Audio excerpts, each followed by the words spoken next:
Hello, today is April 12th, 2013. We're meeting today with Mr. Carl Houkom at his home in Fort Collins, Colorado. My name is Brad Hoops. I'm the interviewer for the Northern Colorado Veterans History Project. Welcome, Carl, and thanks for sitting down today to tell your story. You're welcome, sir. Let's start out, if we could. Tell us a little bit about yourself, your date of birth, where you were born, a little bit about your family. Well, I was born in Fargo, North Dakota, May 23rd of 1929. And I lived on that farm. Actually, I worked on that farm till I left it in about 1950.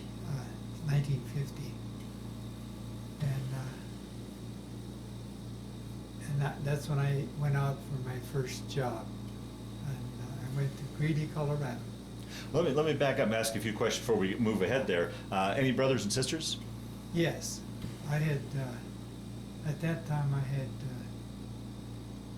three brothers and two sisters. And where'd you fit in that order? Number one. Number one, okay. Number one, Yeah. yeah. So, and they were all born between 29 and 37, so we're pretty close together. One thing I always like to ask your generation, and I don't know, you may not have much memory of it, being born in 29, but was your family much affected by the Great Depression? Well, in a way, yes. They were married in 28, and Dad had lost his dad in 21. And his dad was a minister, retired minister, Lutheran minister, and he left a mortgage, two mortgages on the farm.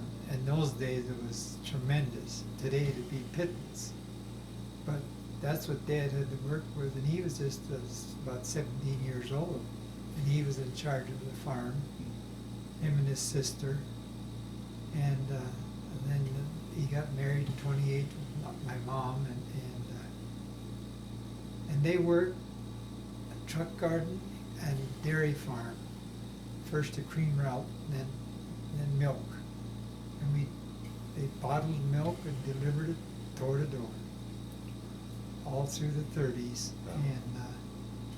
And those winters are severe up there. Yeah, right, yeah. And, we had really struggled sometimes, but that's what I grew up on, that. And that's a work ethic that don't leave me. Absolutely, yeah. And I can't quit working today even, because that's part of my core. Right.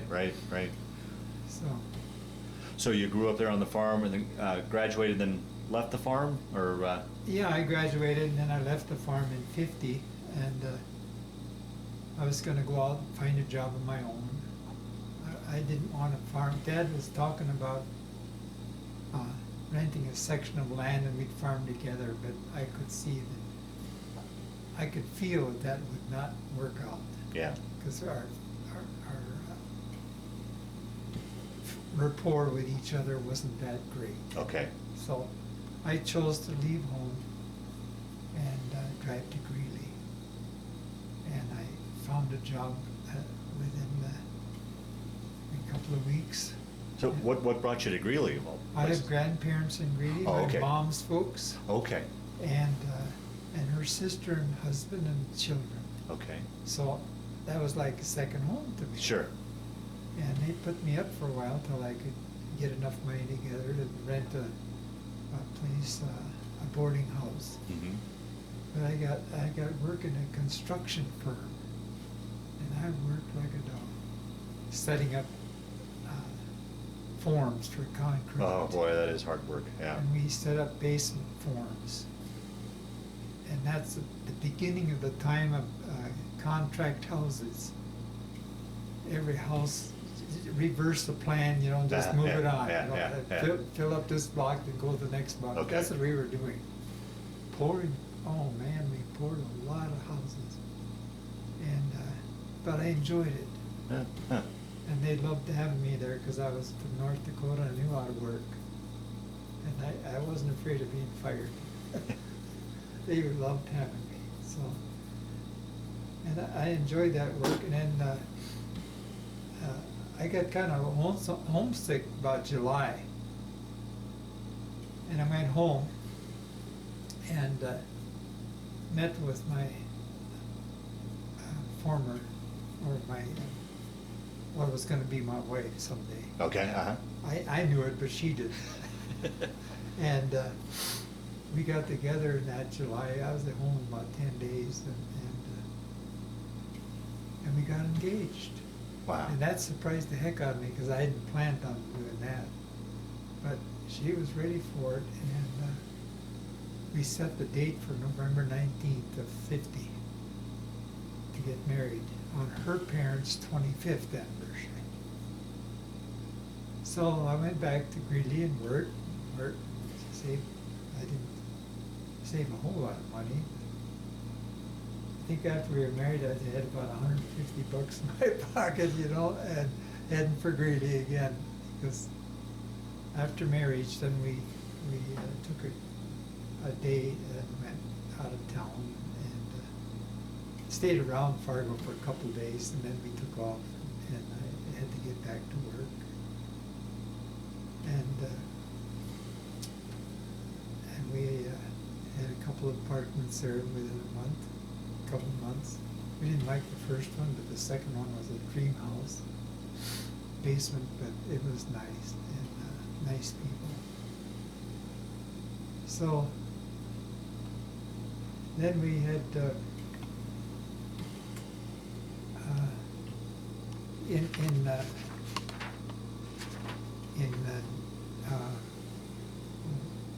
April. Yeah, about April 17th,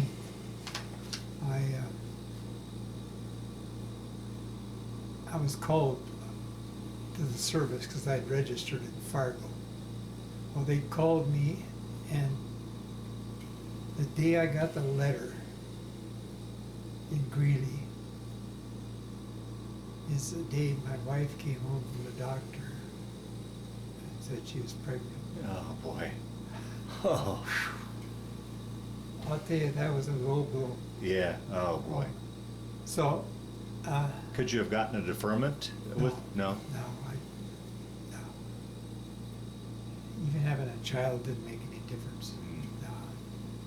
So, I wrote Fargo and asked if I could transfer the physical to Denver, because I didn't want to go all the way home. Yeah. So I got that done, got my physical, and then they called me to Fargo around the 16th or 17th of April. And my wife and I had loaded up what meager belongings we had in a car and a trailer, and we head for Fargo. And it was meet with the folks and visit with them all, and knowing that I had to leave, and I left on the 17th of April, sworn in.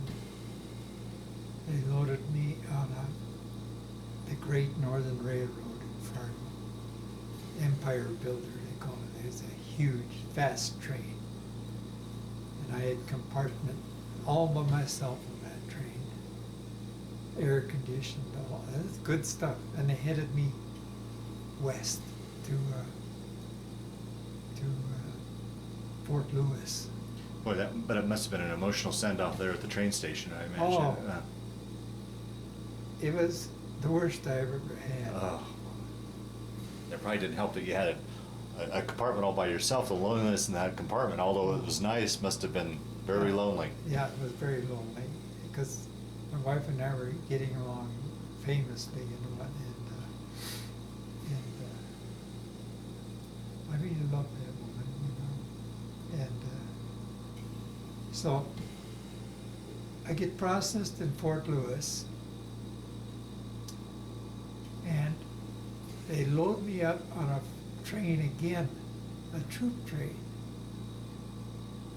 And I found out we were heading to Fort Belvoir, Virginia. That's clean across the country. The government's crazy. They don't know what they're doing. Well, anyway, that was a 4-day trip. you know, because we'd be sidetracked some of the time and all that. So we finally backed into, back not into Washington. It's another town right south of Washington. I can't remember the name right now, but they backed into that town. I don't know, they'd buy it, and they just backed the train in, you know, and unload it. And then the trucks were there to haul us to Fort Belvoir, Virginia. And basic commenced. So that's a new experience. Yeah, I was gonna, Al, how was that transition going from civilian life into military life for you? Was it? Oh, it's dismal. It's dismal. But it's in a way it's kind of tough to take, but yet I had a mindset that says, you're in this, boy, you've got to deal with it. Do it as good as you can, and you'll get out of there clean. And that was my attitude. And so I rolled with the punches, you know, and that, and yes sir, no sir, constantly. And so after basic, my wife being pregnant, she wanted to come out when she could visit on the weekends when I'd get freedom. So I gave her the time, and she got on the bus, rode the bus 2 days. And the buses, there was 2 buses, they rode in close together, one behind the other, and she was in the back one, and it was sucking up the diesel smell from the front one, and she got sicker than a dog. She just never liked diesel after that. That was awful. That was in the day of the dirty buses, Yeah. dirty exhausts. You know. Yeah, right. Now you hardly smell them.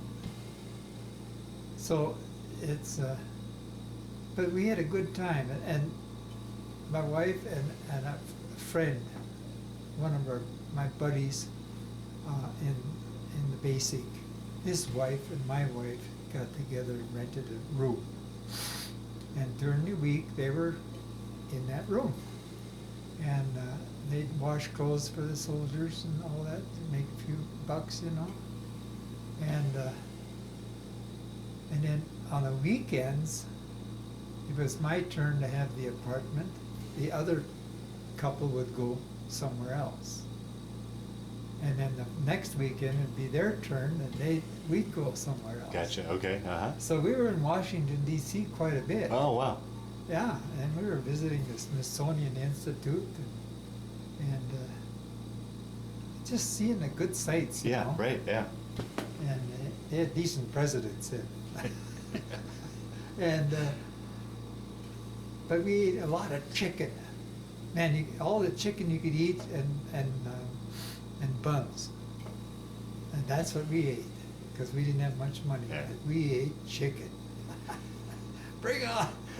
Yeah, it was fun, but that was good stuff. So that's how we survived at that time, and we were, I think we were paying, was it $80 a month for that room, one room? No. But they were good people. They were good for us.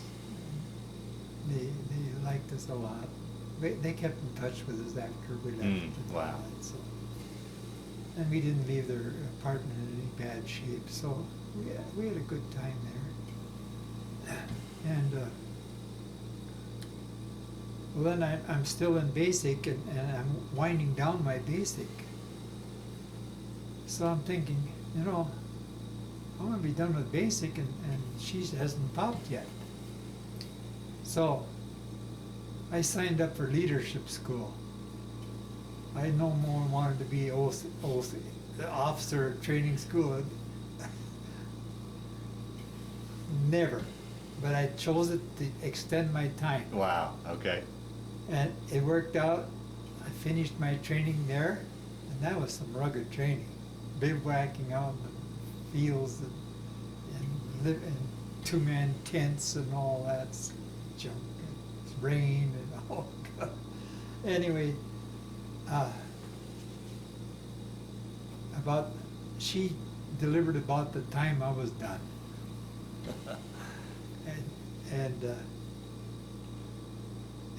Yeah, we got it done, you know, and then we got the orders. We got 11-day leave, delay en route. So, my wife had taken the baby up to the Washington Monument even. It's 9 days old or something like that. So, he's a high flyer. And then we got on an airplane, and he was 13 days old, and we were on a 4-engine prop plane, vibrating like crazy. And we flew into Fargo and spent the 11 days in Fargo, and seeing all our friends and that. And it was to say goodbye on the railroad station again. Mm. Or airplane. I went on the airplane this time, and that was a sinking feeling, because I knew where I was going. I was going overseas. Oh, were you? Oh, boy. Oh, really? I knew I was going overseas. Going overseas, a new baby, boy, that compounded everything. Yeah. Wow. So I ended up at Fort Lewis again, and processed, and then we were there a few days. I went to a movie or two, because we had a little time on our hand. And then we got issued clothing, and then we got our orders to board ship. And Now, at this point, were you in a unit, or were you going over as a replacement soldier? I was a replacement. Okay, okay. We were scattered units. Okay. Yeah, right. So I went over as a replacement, and then we were on board ship. It took 16 days to reach Yokohama. Well, that begs the question. Here's a farm boy from landlocked North Dakota going to sea. Talk Yeah. about that. Did you get your sea legs? How was that trip for you? I never found my sea legs. I rode the rail all the way.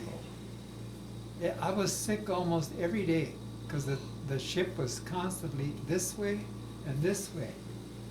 And we had 40-foot seas. And that thing bobbed around like a cork.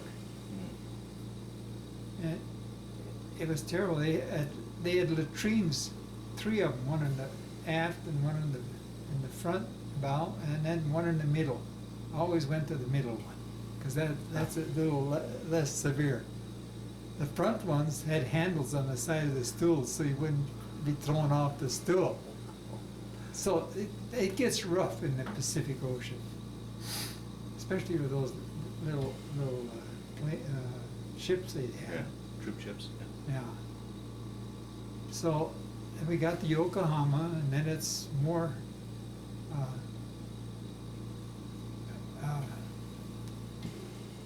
getting more clothing, for the Korean thing, and the rifle, and getting the good things. And Roughly what time was it? This is 52? Or 50, still 51. still 51? Okay. And then, yeah, it was December 51. Oh, boy. Cold We time. crossed the date line, and we had 2 days in a row there. That was funny. But anyway, then we processed there at Yokohama, and then loaded again on another ship. And I don't remember which ship that was. The one going over, I think, was the Simon B. Buckner. I know I was on the, I can't remember now. But anyway, I was on 4 different ships. The one from Yokohama to Korea took 4 days again. And they went on to the west side to Incheon Harbor, and went in as far as they could, and then they couldn't get to the docks because the water wasn't deep enough. Right. So we were on landing barges. And we get on them, and then they'd open the gate in, and they'd walk out. But that was a dismal landing, I'll tell you. It made your heart sink to know that you're on this piece of earth that is, I thought it was horrible. So, of course, it had been bombed, I suppose, Right. a couple of years. And I landed on January 1st, 1952. What a New Year's Day Yeah. present. Yeah. Yeah, and we were, I don't recall if we got on trucks or train right away, but I think we did almost right away get on a train. And they took us to a town called Chunshan.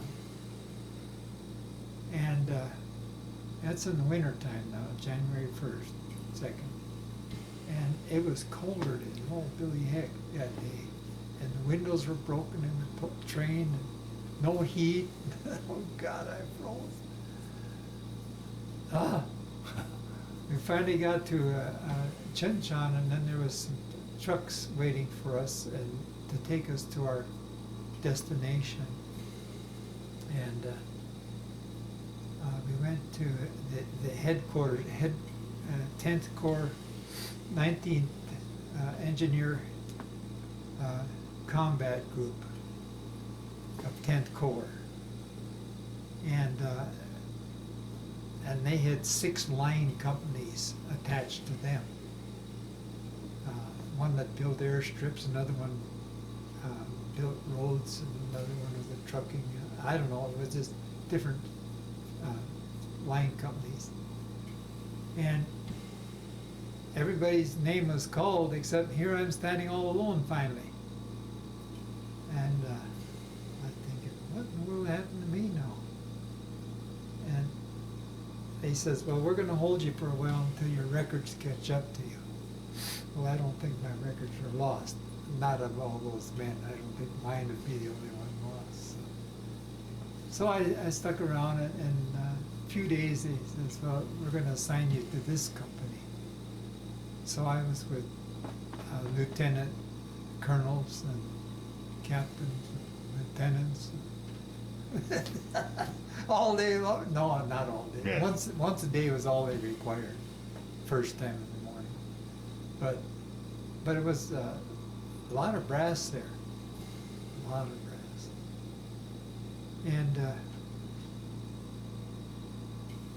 And I rather enjoyed that. I thought, hey, that's okay. I'm not in a danger zone. Yeah, right, yeah. You know, I'm pretty safe Yeah. here. So that was my big worry in my head. You know, Oh, sure. Where in the world am I going to be at the other end of a rifle? Right, yeah. It wasn't my cup of tea. I used to hunt squirrels, but not people. Right. So, so I bedded down there, and then they gave me my job, and that was to be a truck driver. They call it a deuce and a half. That's a 2.5 ton truck. And that 2.5 ton truck had a van on it, like that. Okay. That was a cooking van. I was the driver. I had a cook with me, and sometimes a Korean helper, and we fried donuts and made coffee, and we went around to the line companies, and we had magazines, and we'd give them magazines and coffee and donuts and all that. They rather enjoyed that. They were pretty good donuts. I got to be pretty good at lifting those donuts out of the. Oh, is that right? Yeah. Oh, I was the fryer. The cook, he made all the dough and stamped them out, you know, and all that. But I cooked them on standing over that hot oil, you know. Whew. But we made thousands of donuts. Did that for 6 months, and they changed my job. And they put me in charge of the company electric generation unit. That was a 30 kW generator driven by a UD-14 diesel. And then it had two Model A engines driving a 5 kilowatt for standby. So it was my time to keep that thing running 24 hours. It was 24 hours a day at the time. Did you have the background to do that? Did you have the training? I was a farmer. Yeah. Oh, okay. Yeah. And that answers the question. Okay. I did all kinds Yeah. of mechanic work. Yeah. Yeah. So I knew something about that stuff. But I enjoyed that. I really enjoyed that. And so they got their electricity, and then they cut it down to shutting it off at, I think it was 11 o'clock at night till about 6 in the morning. And so it meant a short night. They go to bed late and get up early. But I was with that until I left. But that was an interesting job, and a lot of things happened with that job that I got accommodations for. Can you talk about some of those things? Sure. Please do. First of all, the unit was covered by a shed. There was canvas on top of 2x4s. You know, they built a frame, put the canvas over. So a pretty decent shed to protect this machine. And it was running fine. It was doing really good. I kept it fueled and all that, and checked the oil and changed the oil when it needed it and all that. You know, I took care of it. And one day I pulled the dipstick out, and it didn't look right. It was kind of foamy and like there's some water in it. So I had one of the truck mechanics, motor pool, check it out. What he thought. He says, I think you got some water leaking into the crankcase. So I said, what do we do now? And he says, well, I think the first thing we need to do is to shut it down, take the head off, put a new gasket on, put it back on, and then try it. So we did that. And cranked it up, and you know, that water was still coming in. Well, that meant a major job. So, went to the company commander. I don't remember his name now. Yeah. But anyway, I went to him and talked to him, and he says, well, I would probably need to take it to MASH headquarters, where they do the heavy duty stuff, and have it opened up and see what's wrong with it. So he checked with MASH, and they said it would be 2 weeks to get the thing back again. And the company commander says, 2 weeks? You know, those little 5 kWs wouldn't handle anything. So he called MASH again, and he said, or first he called me in and he asked me, if I were to get permission for you to go down there with your machine and take it apart under supervision and put it back together under supervision, would you be willing to go? I said, well, yeah, I'd do that. I said, I'm a farmer, I've done this, a lot of this stuff, so fine. He calls MASH and says that I'm going to come with the machine. And he says, great, you can come bring him down tomorrow. So we brought it right down, and I started into it right away. And we totally we found out the rings on the bottom of the sleeves had deteriorated, and they were letting the water get past the water jacket. That happens in a lot of engines. So this one had a lot of miles on it. And so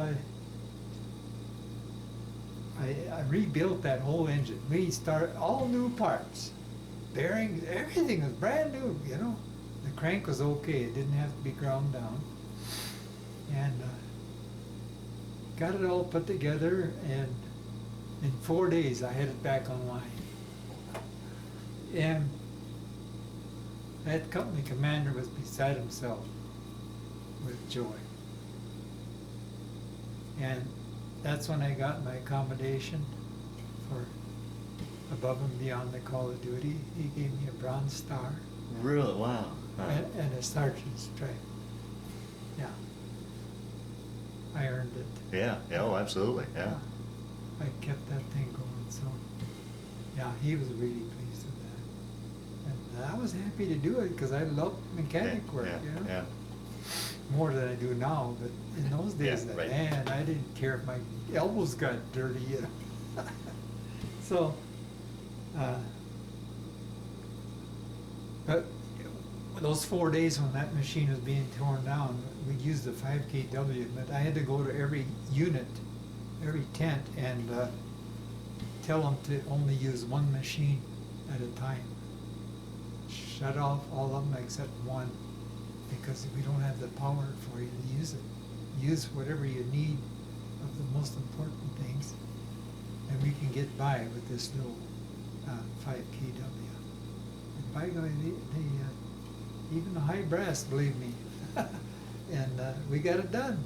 And so it was so pleasant to get that thing back on again. And then I was working on that unit in my shed after I got it back, and it was on a trailer, and it was pretty well balanced, and I was going around the frame of the thing, walking around and I think fixing the hood or something, and I got on the back side of it, it ended up ended, and I ended up my ankles caught the 2x4s that went across to make the tent stronger. And the machine was sitting on my thighs, and my ankles were on the 2x4. And it hurt like, yeah. My shins actually were on those 2x4s. I screamed and hollered, and finally the cooks come out and pulled it down. And they sent me to the clinic to get x-rayed, make sure I didn't break my shins. But thank goodness it didn't break them, but they sure did hurt. Mm. So that was pretty stupid. That's one of the things I shouldn't have done. You don't think of those things. You know? Yeah. So, it wasn't long after that I got my orders to go home. How long were you over in Korea then? Roughly. Yeah, about 18 months. Oh, really? That long? Yeah. Yeah. So I left. I went in the service the 17th of April, and I got out the 26th of April. So it's just about 2 years I was gone total. I was just a draftee. Mm-hmm. I did not choose the Army. Yeah. But I just let them choose for whatever they wanted to do with me. You know, I wasn't going to be giving them anything. Yeah. Right. So. Well, talk a little bit about what were your living conditions like over there? I mean, were you, notorious? The weather's notorious between cold and hot. And, Yeah. And how was the, your living conditions, the food? Were you properly clothed? Yeah, I had good clothing.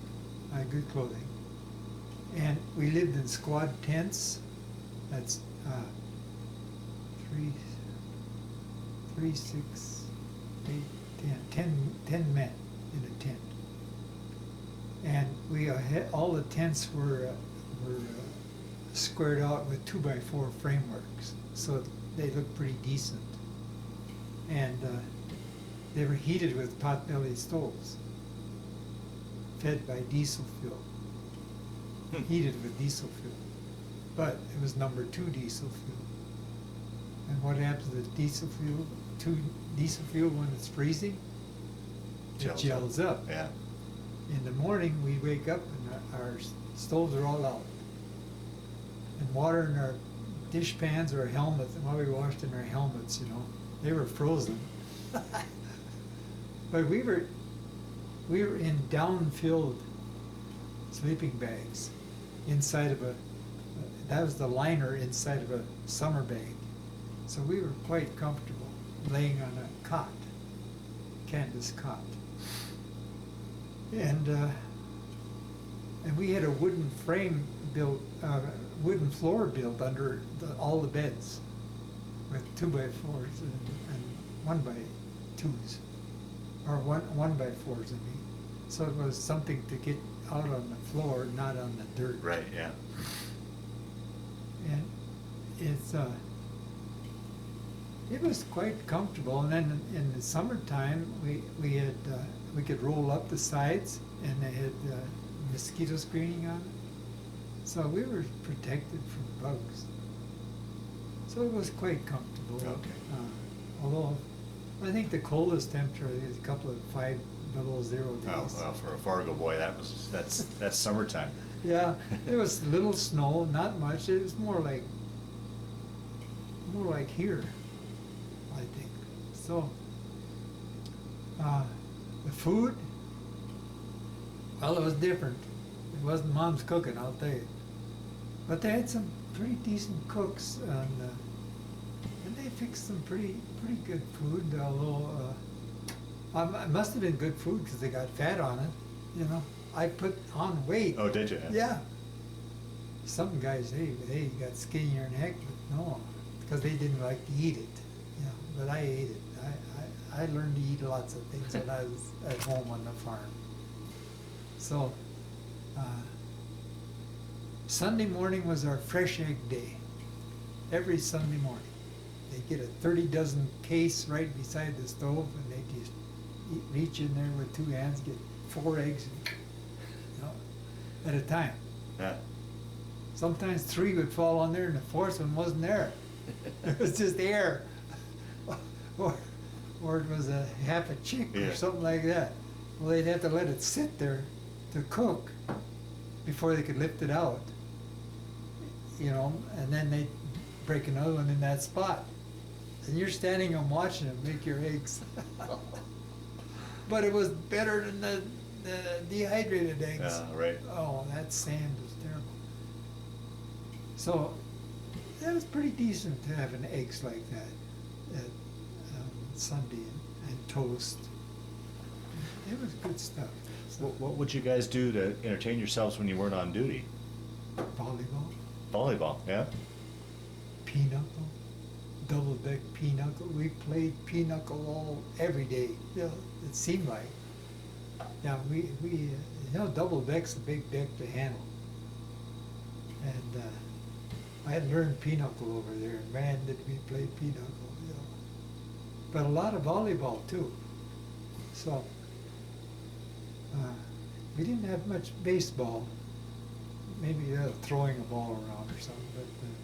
But that volleyball, that got to be intense. Yeah. Was it a pretty good sized camp you were at? Or base? Yeah, I got pictures of it Okay. here. And where were you located in Korea? Where was the base? Well, it's near a town called Wonju, and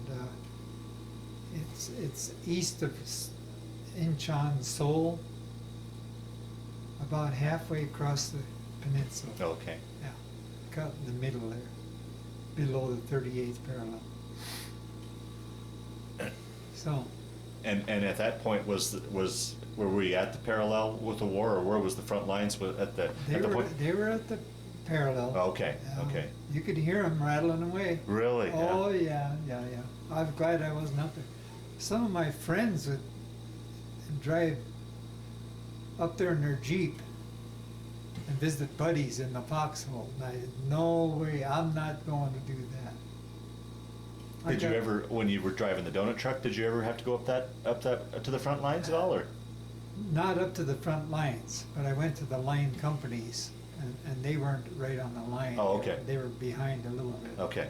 And speaking of that, I had 2 trips up the mountains after dark with just the blackout lights on.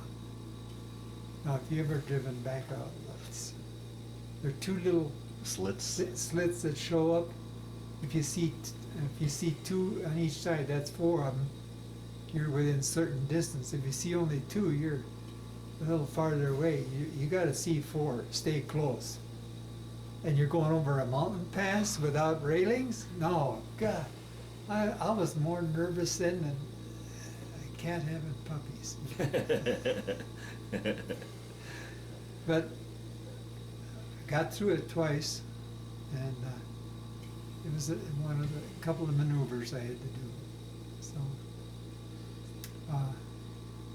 then there was a trucking. A bunch of trucks got together and went down to the freight depot, wherever it was, and brought beer back that our company was supposed to have. Our headquarters was the headquarters for all the line companies, you know, the 4 line companies. They brought back 10,000 cases of beer and stacked it on the south side of my camp. Holy man, I used to stack hay that big, you know. But we drank a lot of beer because the Koreans use night soil. Right. And we explain to those that'll watch this what night soil is. That's when you got to go to the bathroom. You go out and do it in the garden or in the field. And when the rains come, it washes it into the river. And then we're going to take drinking water out of the river? No. Well, they took drinking water out of the river, but they put so much chlorine in it you couldn't stand it. When you smell chlorine, you really smell it, you can't drink it. So that's why the beer. And they allowed us to drink the beer, you know, the can now and then, just for thirst. Yeah, right. We had a 24-pack underneath the bed all the time. Man. But that, another thing that river was good for, we washed our trucks in the river.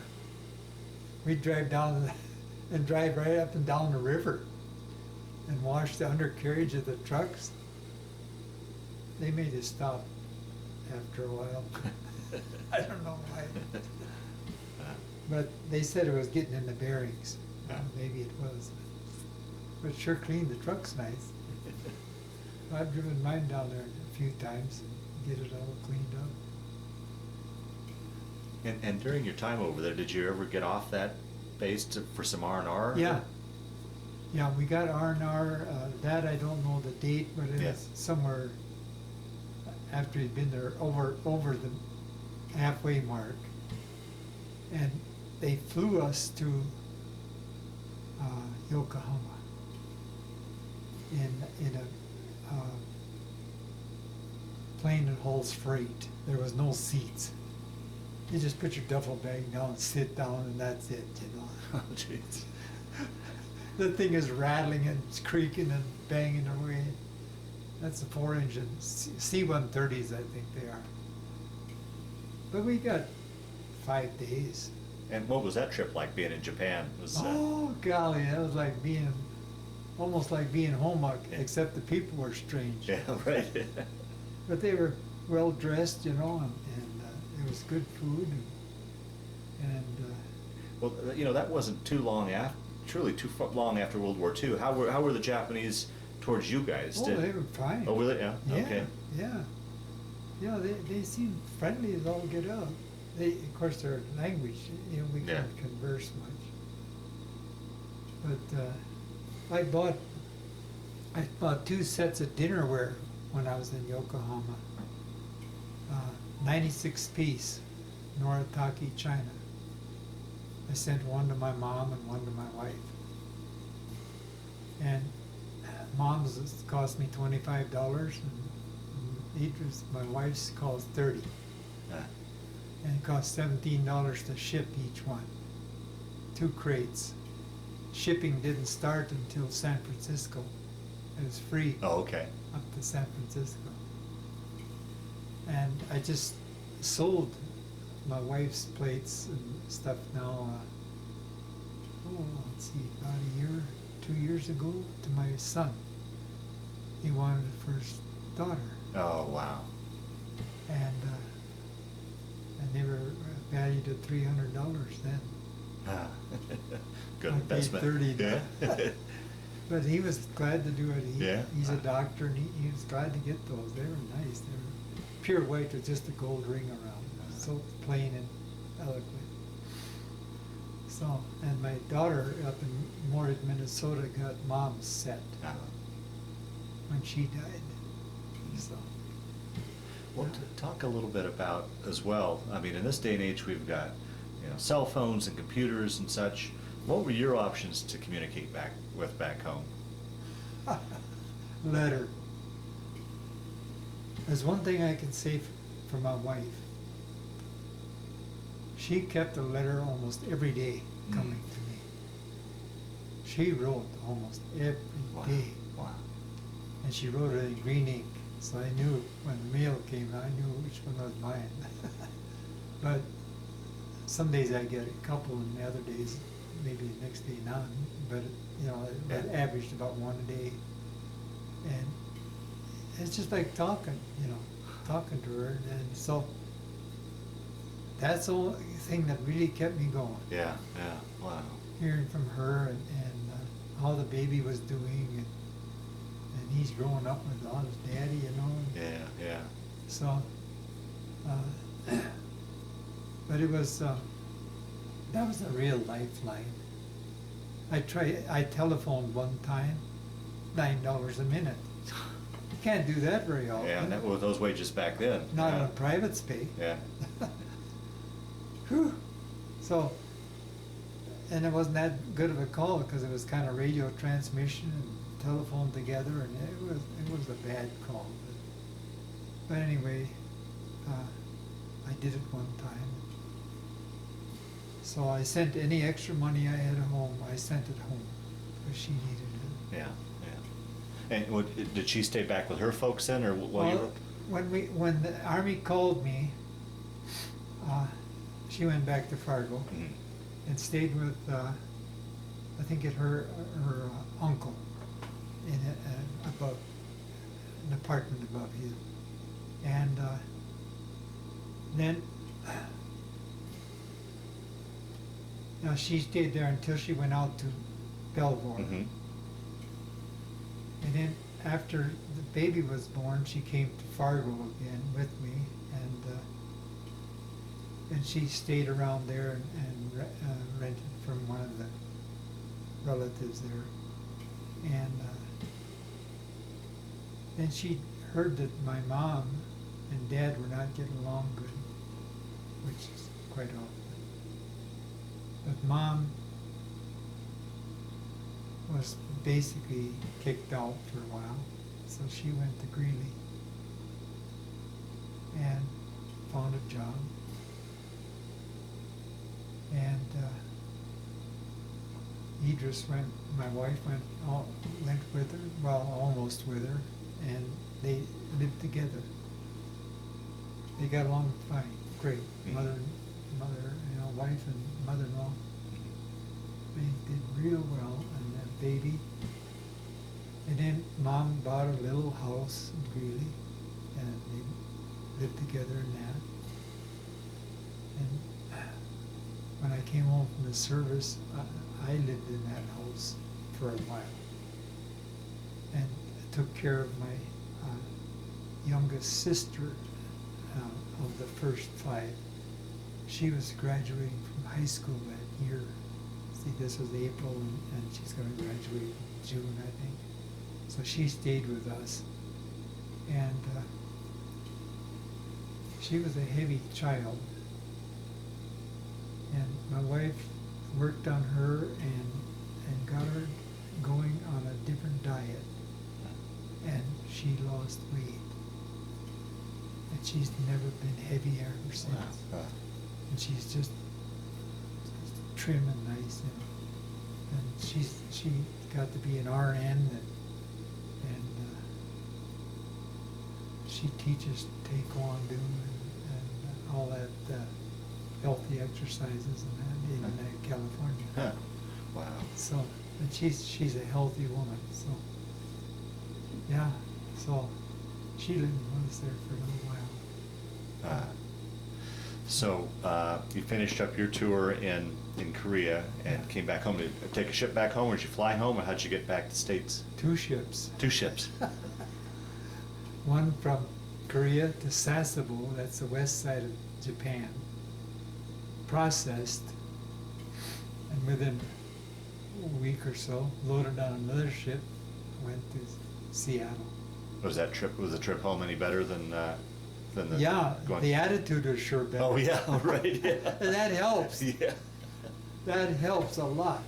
But it still was rough sea, not as rough as seas, because we didn't hit the stormy patch in April as we did in December. Oh, okay. So we get to Seattle and the ships greeting us, shooting water up over us and all that. That was kind of fun watching that, tugboats chugging us in and down the Puget Sound, Puget Sound, Uh-huh. and they unloaded us on a train. Not right away. I guess we stayed in Fort Lewis a little bit, few days, yeah. And then they loaded us on a train, and the train went right down to Camp Carson, Colorado. And Oh, that's right. So you would have been coming to Colorado instead of North Dakota. Okay, right. yeah, Yeah. but I was still considered a North Dakota native. Yeah. And but I got my mustering out pay for Colorado, and when we got to Camp Carson, there's some guys there that had a car, and I don't know how come it came about, but I ended up going with them to Greeley to see my wife. I hadn't been mustered out yet, but I had a pass. Oh. And so we went to see my wife. Huh. Man. That must have been a reunion to your wife, your Oh. your young son. Yeah. What was Oh. that like to see how much he'd grown since you'd? Oh man, unbelievable. Yeah. He was a year and a half old. Yeah. And then how long, once you were finally settled together, did it take him to warm up to you, to this strange Quite man? a while. Yeah. Because he was sleeping in mom's bed. Yeah. And now all of a sudden I'm in his place, and that didn't set too well. So it took a while to get him calmed down, but we got him calmed down, and he's our doctor today. Yeah. Yeah. So, yeah, that was good. That was sure good to see them though. Oh, My wow. goodness. And I went back to Carson and got mustered out. And then somebody drove me back to Greeley again. Let me out, and that was it. So, it was quite a trip. Yeah, I'll bet. Oh, boy. Quite a trip. Well, let's take your story now, post-war years, and what you Yeah. talk a little bit about what you did for a career and family and Okay. grandkids and. Well, when I got home, I took a few days off, of course. Fair enough. Then I went right back to work at the Construction? construction firm that I left. Really? They Yeah. hired me back on again at the wages going at that time. Instead of 90 cents an hour, I was $1.35. Man, that's good money. Anyway, yeah, they're glad to have me. And I wasn't setting forms anymore. I was doing something I think maybe harder. I was with a cement finisher. Have you ever traveled a lot of Yeah. cement? Yeah, yeah. I've made some beautiful troweled cements. I've learned how to do it. And in fact, in my later years, I helped one of my farm bosses that I was working for. He was building a house. I poured his concrete for him. And I finished it so he could play shuffleboard on it. Oh, that's pretty smooth. That thing really is. I said, don't you ever slip on this thing, because that's dangerous, really. So that's what I learned that as a trade. That was a good thing to learn. And a good teacher, Harold Armbruster, he was a top-notch cement finisher, and taught me how to get cement to lay down right and get it so it was creamy on top, so you could really trowel it and all that, you know, all the secrets.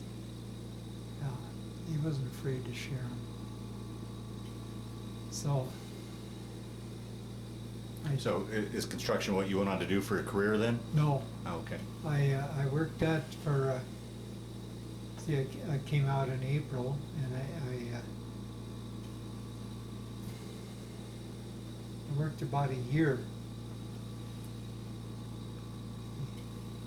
I worked about a year, and 54. Yeah, that'd be a year. I worked till 54, and I went home for vacation. I hadn't gone home to the farm when I got out of the service. Mm-hmm. So they hadn't seen me yet. So in 54 I went there and spent some time, and that's when I decided I wanted to go for my life's love, and that is farming. I wanted to always run a farm. But it takes money to do that, and it takes good people to help. So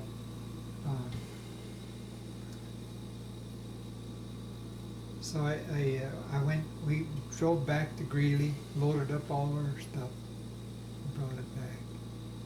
And we stayed in my folks' house then for a couple of months. And then a neighbor that goes to Phoenix every winter was getting ready to go to Phoenix, and he was wondering if I would move into his farmhouse so he didn't have to cancel the insurance on it. Mm. And keep it warm. Mm-hmm. Yeah, we'll do that. And I ended up working with him for 5 years. And we had a house there that went with the job. I made $205 a month and got a house. That's it. I got 5 kids. Well, I ended up with 5 kids. That was a comfortable house because I got a lot of kids there. So, yeah, there was 4 kids born in that house at that time. But anyway, so that's what I did, and then he came. The owner, farmer, came to me in November, about the middle of November. And he says, you're going to have to move.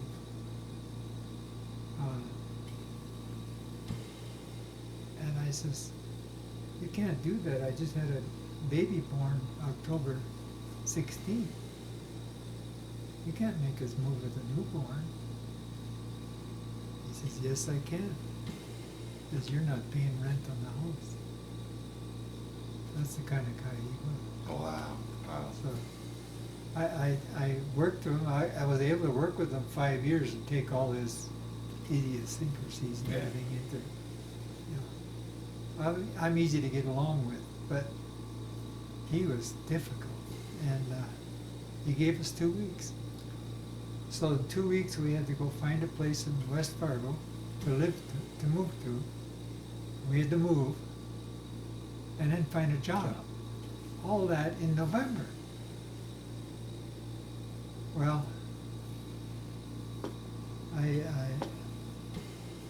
that was a shock. It really was a shock. Nobody liked that idea at all. None of the neighbors. I thought, what a bonehead he is. Yeah. So he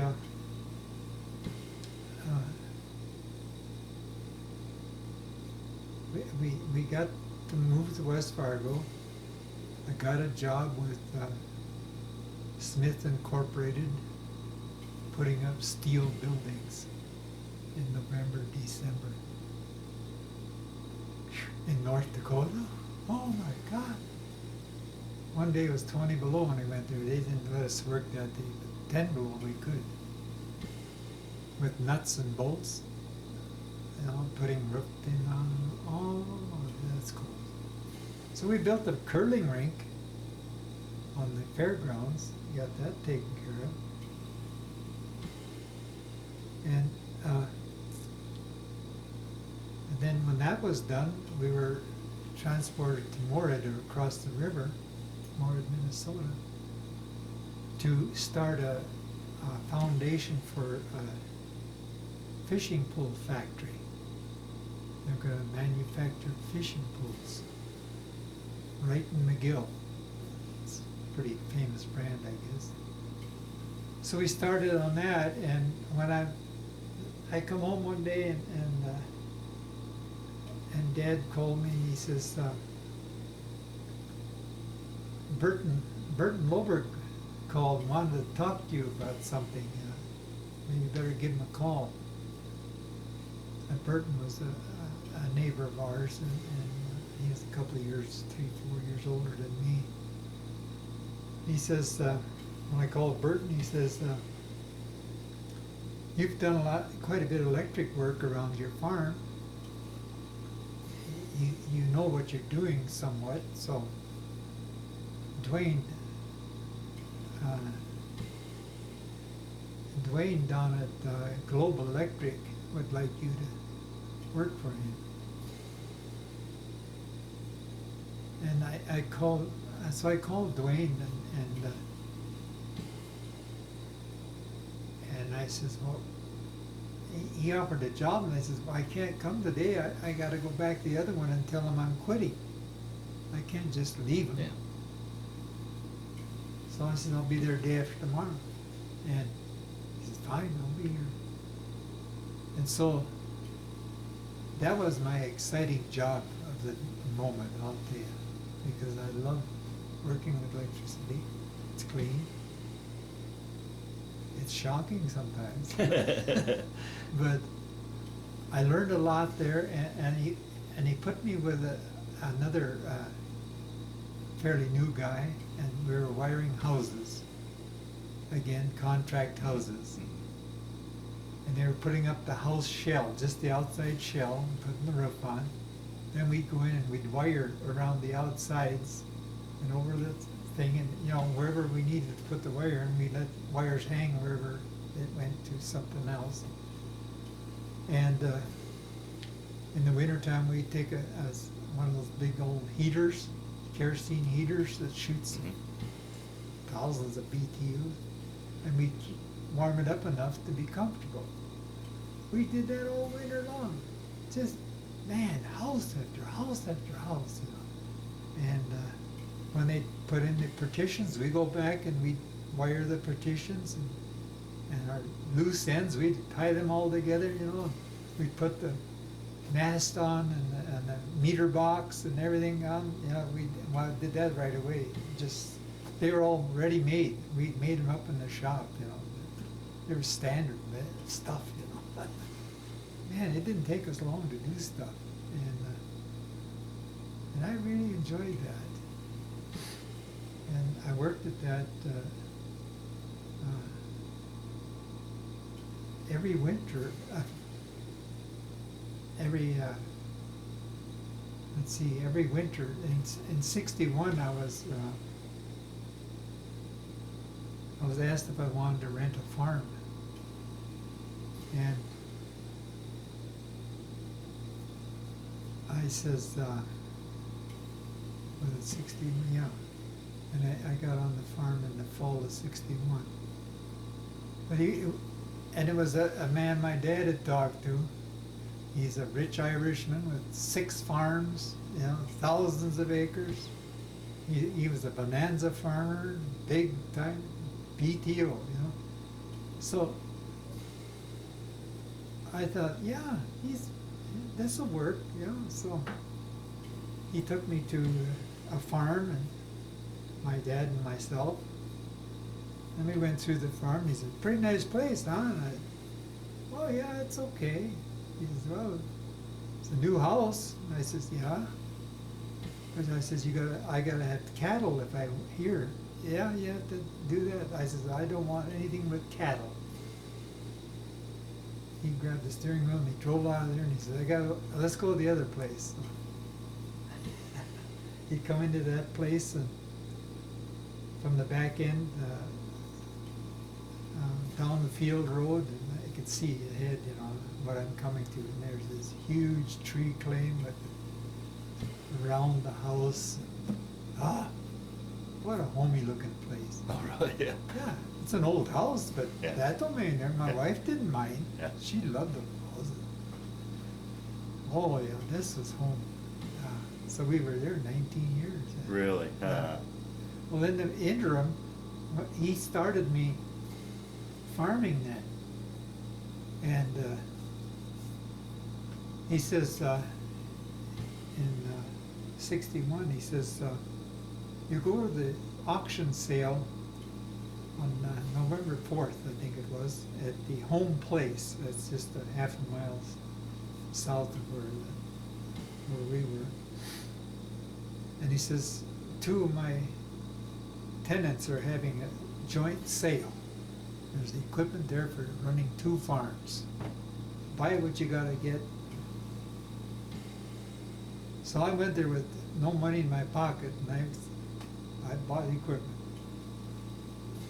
It ended up being $17,000 and some odd dollars of equipment that I bought, used equipment. Plows and drills and cultivators, D4 cat, 2-wheel tractors, swathers, combines, just everything. And the landlord, the Irishman, the owner of the land, he says, "Well, come into my house." And he called me, "Come in tonight and we'll settle this, get this straightened out." So he figured it all up at 6% interest. He says, "I've taken care of paying those guys off. Now I owe the mortgage on the equipment. So you pay me when the crop comes in. So much a year." And so, man, 62 comes around, and I'm ready to really roll, And I got a quarter and 80 of wheat planted in early May. And then it started raining, and it never quit raining until into June. And that 80-acre wheat field that this destroyed, it was such poor drainage, it just drowned it out. So there's 1/4 of wheat left, and 5/4 of weeds, mustard, blooming, and all that stuff. So the landlord has a aerial spray pilot spray the broadleaf weeds and kill all of them. So at least they didn't go to seed. That was cheaper than letting the seeds be there. And it didn't kill the wild oats though. And then I beat down the trash in June. I had a D4 cat pulling a disc, and I'd chop up the stuff and try to mulch it up and make something of a seed bed. And I got 200 acres of flax planted by the end of June. And that would be good for flax because it's a short thing. And don't you know the rains came again? I think we got 9 inches in a week. Flax disappeared. There was 40 acres left, so I harvested 40 acres of flax, about 140 acres of wheat. That's it. And you got to pay all this payment, farm payment. Well, he was good about it. He says, we can't do anything about this. The money you've harvested, that pays for your fuel and stuff, and that's gone. He says, so he says, what we'll do, we'll just add this to another year. And there'll be no payment needed. And at that time, I was still working electrical in the wintertime. And he liked that because I was helping myself feed my family. And so all the way up to 66, I was working winters with the electric.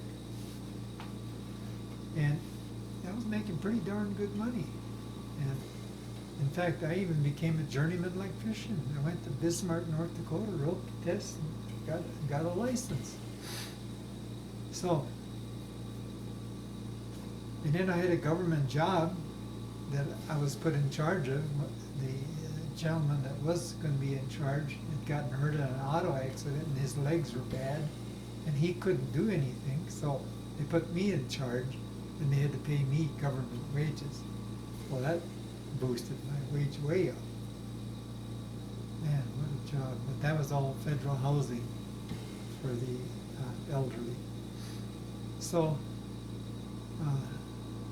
that helped us a lot, that part-time job.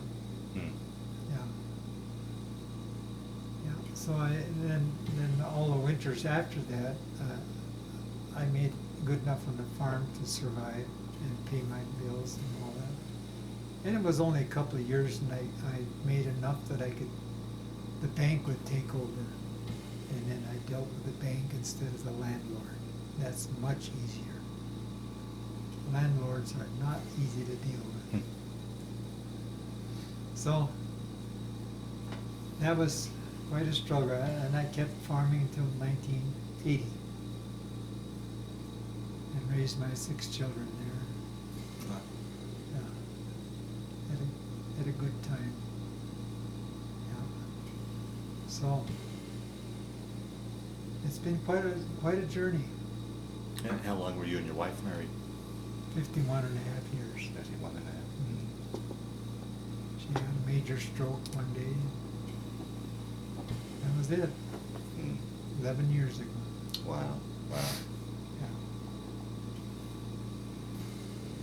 Yeah. So then you retired from farming and then came out here, or what? How'd you get? Yeah, I retired from farming in 80, and I tried insurance up there. That was a dismal failure. I'm not an insurance man, so I half wore out a car driving all over North Dakota. But I knew it was a product that people could use that would save them a lot of money, but they're still in their old habits, so it's hard to change it. So anyway, I gave that up, and finally in '86, my wife and I, and a brother of mine too, said, maybe you need to change venues. Go out to Greeley, or go out to Fort Collins or somewhere, and see if you can change your life, do something different. So we did that, and I was selling pre-need here for a while when I first came, and I was getting some policies sold for that pre-need. I thought it was a pretty cool deal, Just a small policy would pay for your death benefit. I mean, what's wrong with that? One guy canceled his that really needed it. I didn't think he even get okayed for insurance, but he did. And he canceled it within a year. And then he died. And he never got a bit of it. Yeah. And it would have paid everything. His family wouldn't have to pay anything. So anyway, those are the hard things you run into. So I did that for a while, and my wife sold books, cookbooks. That was quite a deal, selling cookbooks. Nice cookbooks. You just leave a book in the store and let people look at it and come back in a few days, see if there's anybody that wanted it. And have orders. You didn't go door to door. Yeah, yeah. Just, oh, they left a book here for me to look at. Yeah. So she sold a lot of those books. So then we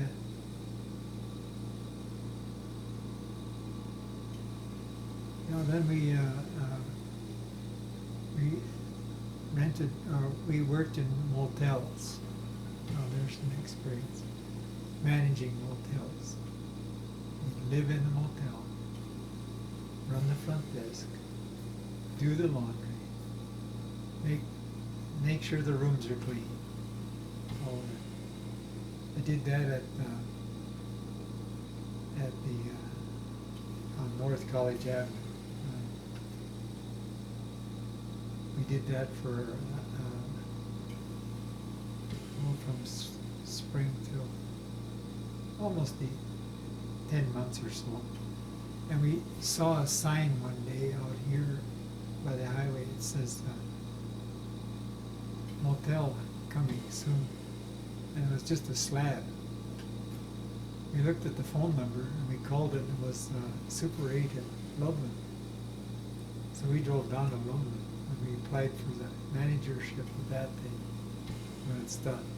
So we were there a little early, weren't we? Yeah.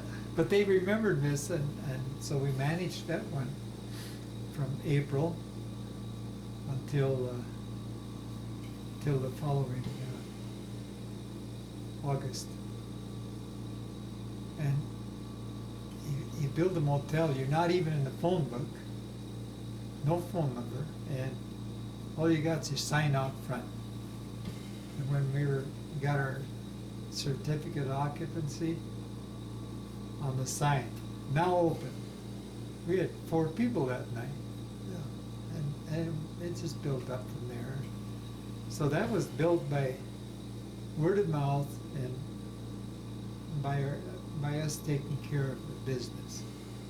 And I took care of all of the washing of the sheets.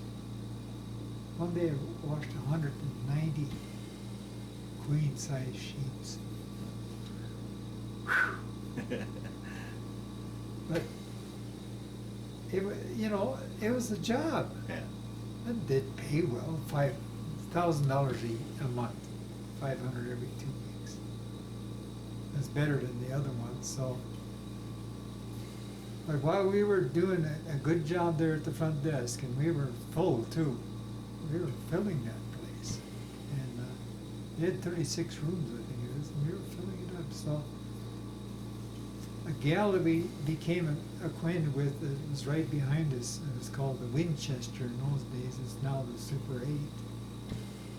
She stopped by and she says, you guys work together so good. You need to have something better where you're working for yourself instead of for somebody else. I said, yeah. We've done that most of our life. We've always worked for ourselves, farming and all that other stuff. But she says, well, I'm in the real estate now. I'm not at the motel, but I'm in real estate, and I've got this property that I think you should look at. And it was this house. And in this house was a telephone answering service in the bedroom. And so she finally got us here. We dragged our feet a little bit. What are we getting into? So she got us here, and it was pretty dismal coming in here because that lady that run it kept it pretty dark in here. Had 2 big lab dogs in here. Stinks dogs and stuff. Anyway, we watched them do their business in the back room. And we went home and we talked about it. And, and with the real estate lady, we can't lose anything. We're only making $1,000 a month now. I mean, what's that? Yeah. So we might as well just try it. You can only fail, So we did it, it took off, and we were running. We ran it 9 years, and we built up a pretty healthy business. Mm. And we had up to 125 different businesses we were answering for every day, night and day. If you ever want a 24/7 job, get one of those. So, at we'd had it 9 years, and one of the gals working with us, she knew we wanted to sell it, and she and her boyfriend at that time, they were interested in it. In fact, the boyfriend was interested in us answering phones for his towing service. And wife talked to him, and she says, "You have one of those with the radio running all the time, and so you have to hear that all the time?" "Yeah, that's what we do."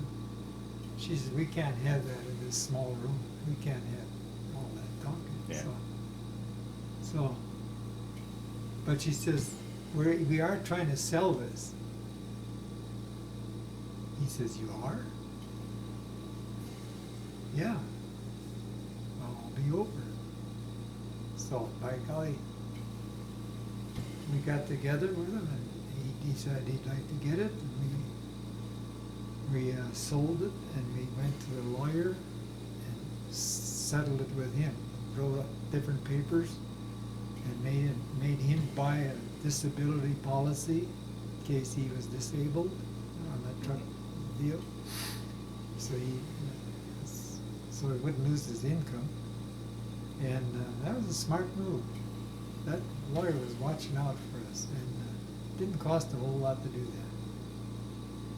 And they ran it for 9 years, and then they sold it to somebody else, and they went to Minnesota.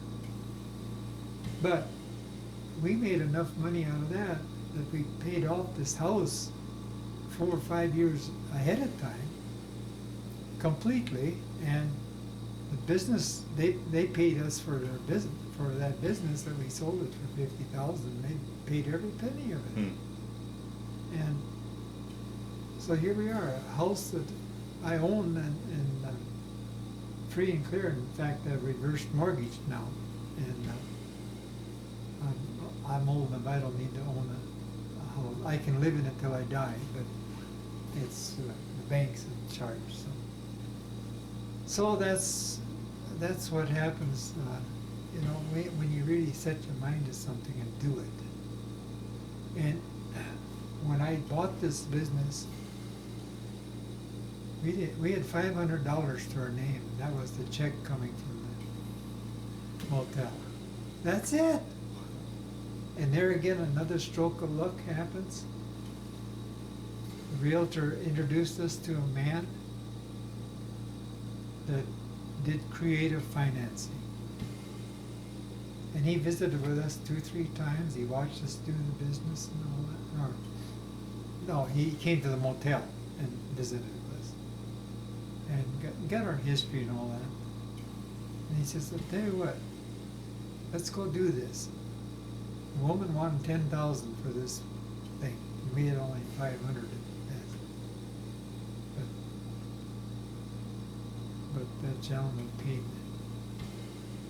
$10,000 down, wrote some papers up.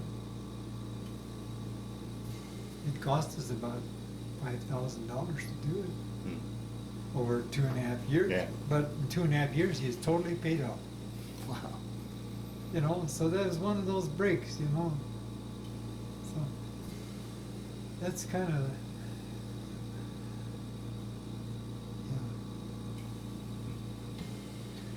Anything else you want? Well, yeah, we'll talk, we'll just finish off, talk about your, how many kids you have, grandkids, and then we'll wind down the interview. Yeah. I had 6 children. Okay.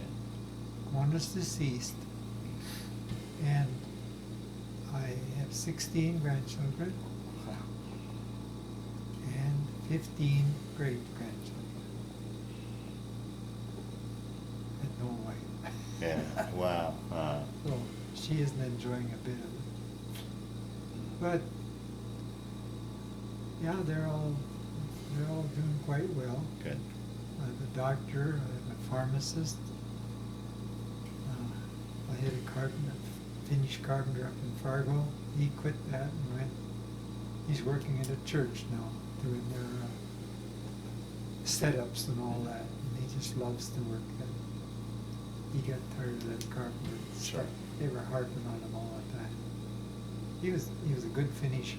Did a nice job. And then I have a son that's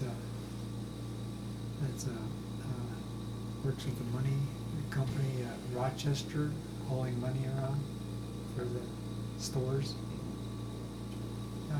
He's got a sidearm with him. He delivers money into the stores, or he drives one or the other. Yeah, the daughter's an office manager of the church up there, her church, in Moorhead, Minnesota. And my oldest son, he's been a doctor, family practice. He's retiring next month, and he's 61. Yeah. So they live in Wisconsin.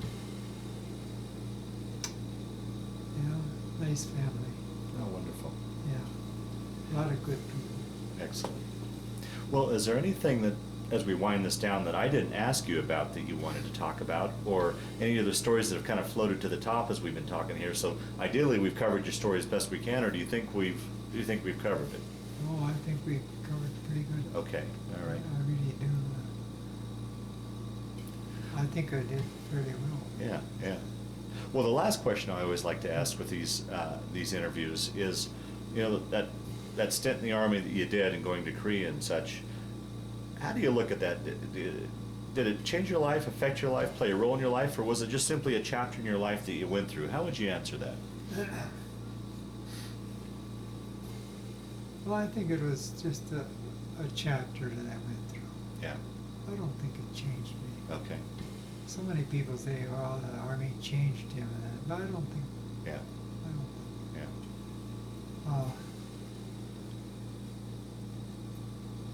Yeah, I don't know. It's just a total experience, different than I've ever been in Sure. before. Yeah. And I value experiences I've had. Maybe other people will value what I've done too. I don't know. Yeah.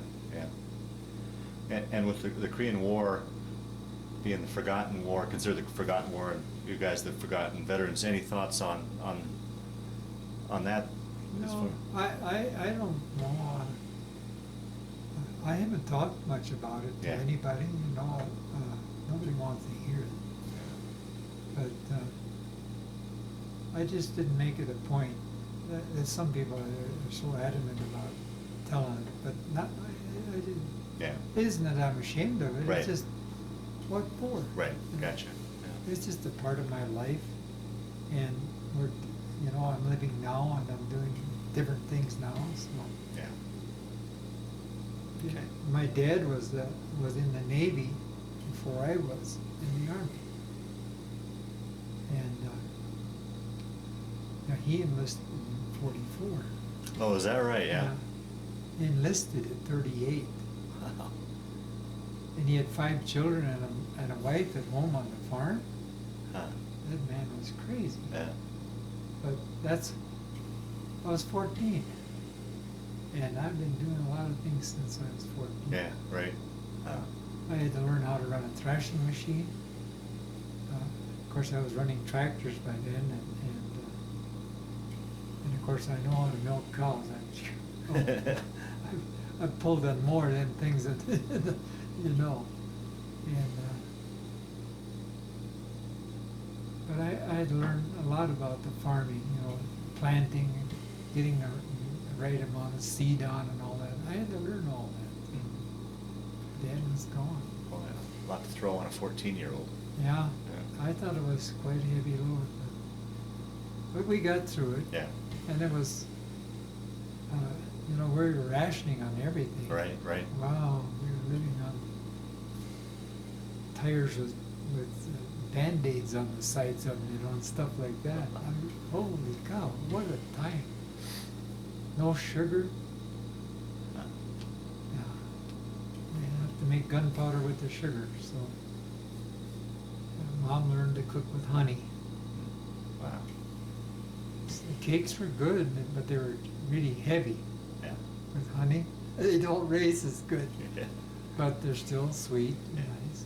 And we ate a lot of honey on cereal, you know, Wheaties and cornflakes and all that. Or hot cereal, you put honey on it. Yeah. Dad got us started buying 60-pound tins of honey. Wow. 60 pounds, that's big can. That's a can about that high, about that square. One a year. So we were living pretty healthy. And milk, drink all the milk you want.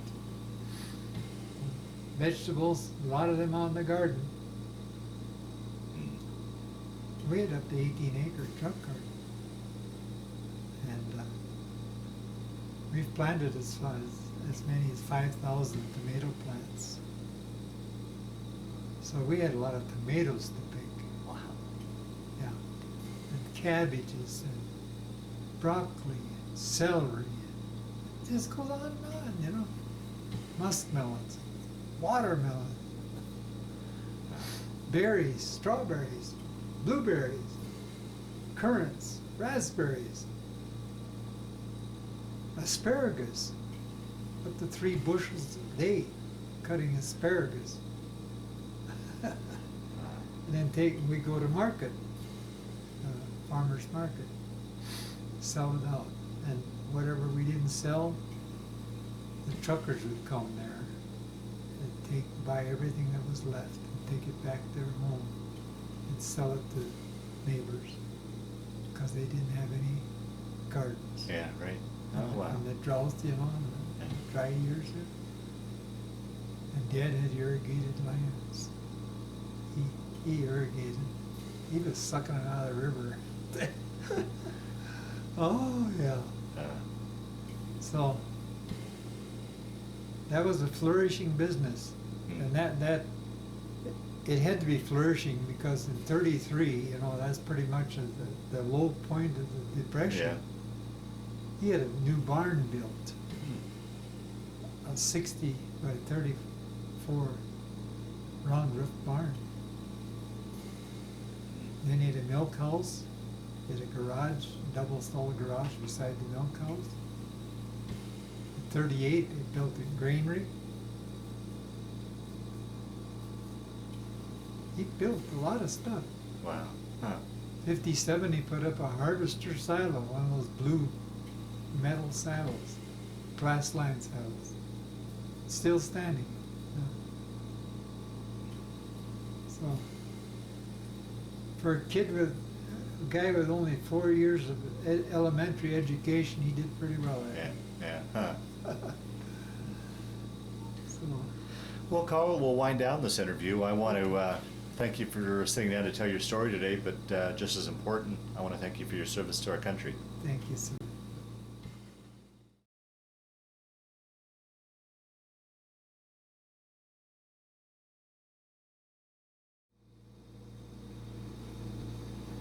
This picture is of Edris and I and the baby on our visit to the farm on the way to Korea.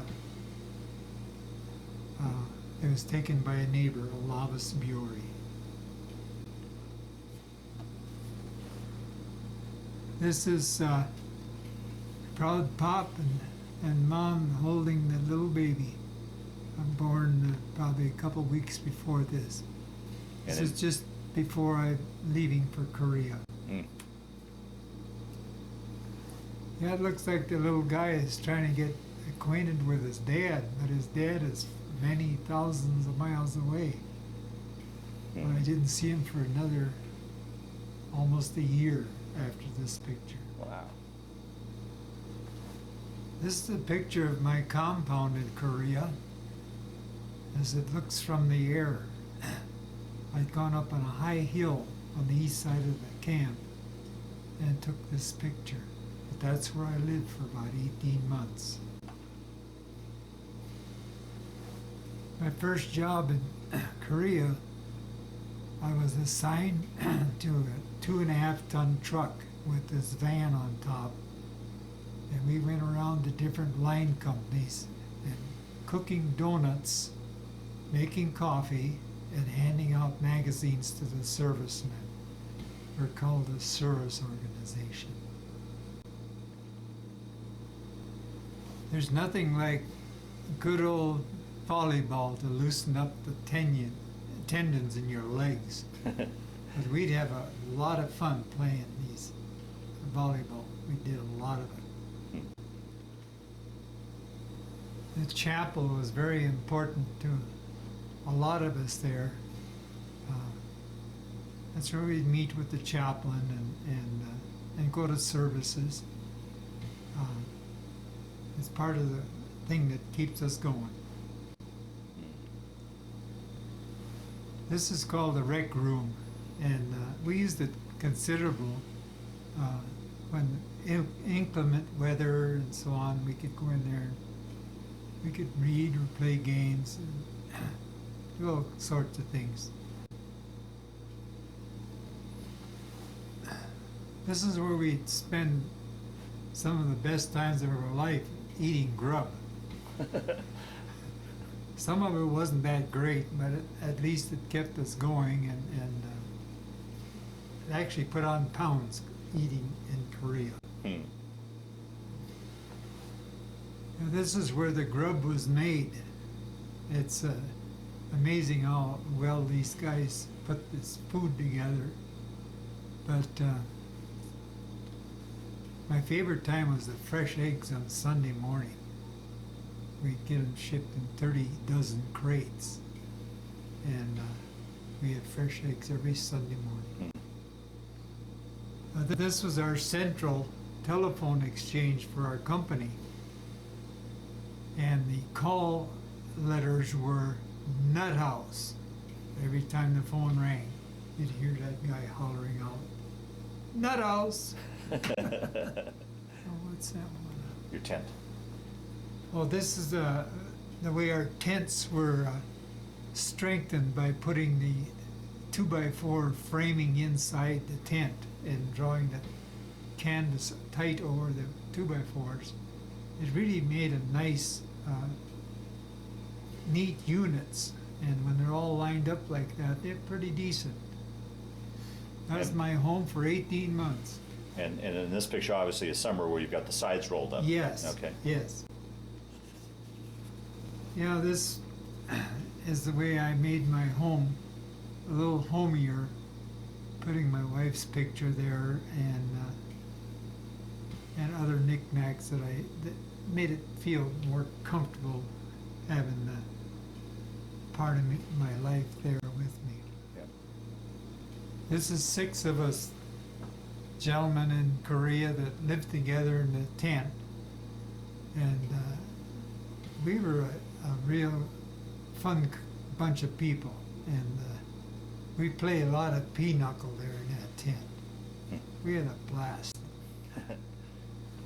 This is a picture of our bedding, our sleeping materials that are hung out every week, and they put a powder on to kill any what might be lice or ticks or whatever else. They spray them and then leave them out in the air, and they're so nice and fresh when you go to bed at night. This is our houseboy. Took care of all of our bedding. You take the sleeping bags outside, turn them out inside out, and spread them with powder to kill all the insects and so on that might be on them. And we had him there quite a while. He was a nice guy. Now, would he have just been someone local that would come in during the day and? Yeah, well, he hung around the camp. Yeah. Yeah. Did he speak any English? Oh, somewhat. Yeah. Yeah. He teach them. This is myself and a buddy of mine that we take walks out in the hills, and we took our cameras along and take pictures of anything that was interesting. That kind of hilly country around there. These are two small generators, 5 kW each. They're there for standby only. They can't pull too much electric equipment, but it's okay in an emergency. This is the main generator that I worked with for 8 months, and that's the one I overhauled and repaired. It got back online in 4 days, and by doing that I made my Bronze Star and Sergeant Stripes and the commendation letter. Here I am, kind of a smart dude. I was on R&R in Tokyo and Yokohama, and just had 5 days to roam around and catch some good eating and just seeing the sights. It was a fun time. Yeah. It was a nice break from what we'd been in. Sure. Yeah, this is me after I'd gotten my sergeant stripes, and I was getting pretty close to coming home, but I was feeling pretty good right about that time. Now, this was a joyous moment for me. I'm all dressed up, ready to head home, being discharged from the post there in Korea. Oh, wow. Woo! Tell you, that is a good feeling. You almost feel like celebrating.